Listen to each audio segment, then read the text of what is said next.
Hi friends, I'm Erin Mack and welcome to my channel. Today we're talking about young adult high fantasy books that are for adults. I'm a big proponent of young adult books being for more than just young adults. I am no longer a young adult, but I still love them and I think they should be available for anyone. I really like them, especially for fantasy, like what we're talking about today, because they world build in a way that's not like super boring. I feel like adult fantasy books can tend to be boring or convoluted or way focused on the details and like, yeah, great, but can we just get into the plot and things start to happen? Plus, young adult books tend to take on really important, heavy themes and do it in a really good way. I mean, don't get me wrong, I still prefer most of my books that have a tiny bit of steam, but I love these too. And also all of the books that I'm about to recommend have some sort of romance to them, just not the steam. The majority of books that I'm recommending are enemies to lovers, so you know I like that trope. It's my favorite.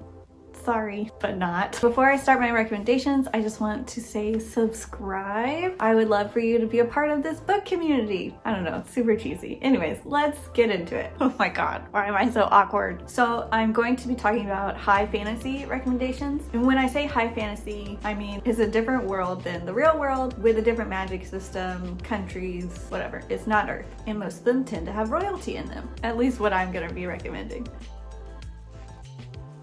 My first recommendation is Spin the Dawn. I'm gonna try and be better about my summaries, so we'll see how that goes. In Spin the Dawn, our main character dresses as a boy to compete to be the Imperial Tailor, and then shenanigans ensue.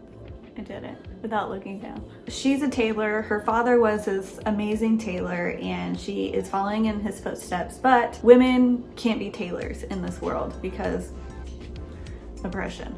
So we have the trope of her dressing up as a boy, taking her father's place. We also have an enemies to lovers. The magic in this story is really cool. You have like magical artifacts and the gods play a really interesting role in all of this as well. We have themes like inequality and corruption, and it's so well done, and the romance, y'all, you know I like romance. It's really cute and it is closed door. I really enjoyed the main character. She was super tough, although I did get a little bit of annoyed because she has the same problem that I have and doesn't like to ask for help. That's probably just me projecting, but let's move on.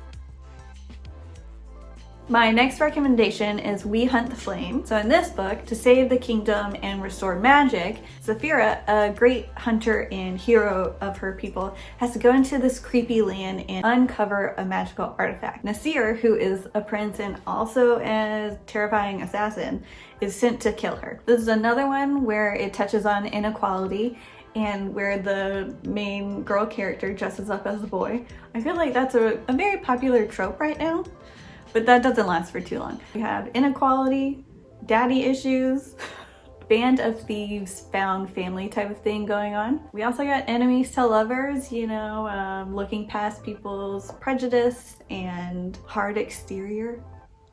And the second one just came out. I really like the lore and legends of this one, all the magical creatures and how magic works in their world. Very interesting to see how everything played out and played together. My next recommendation is To Kill a Kingdom. I've heard this referred to as a Little Mermaid retelling, and like, I guess you could draw some parallels with that, but it's not. So in this book, Lyra, is that how you pronounce her name? We're gonna say it is. Hopefully I'm not wrong. Lyra, who is Siren royalty, she has to deliver Prince Elion his heart to the Siren Queen, or else she's gonna remain as a human forever. And she doesn't want that. She loves being a siren. And she's like portrayed as this really fierce and violent woman who eats the hearts of human princes. And of course she has to be on the ship of the prince who she has to kill. And oh no, what is she to do? So in this one, we have siren, we have pirate, we have mommy issues, we have following your heart, even if it means going against what your parents think you should do or like what you should do. I really enjoyed this one. I really liked how the ending went down. I just couldn't flip the pages fast enough. Really good.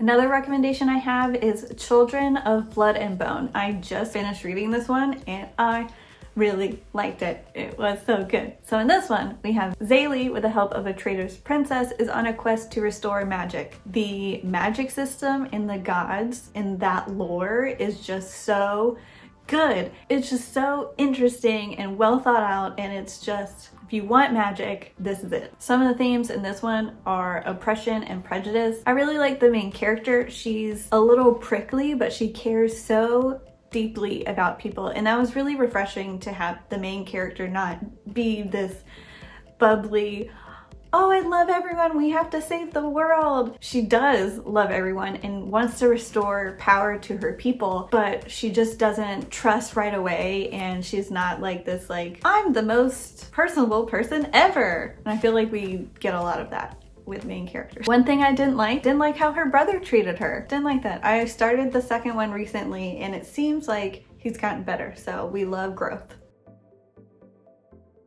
My last recommendation is The Last Namsara. Is that how you say it?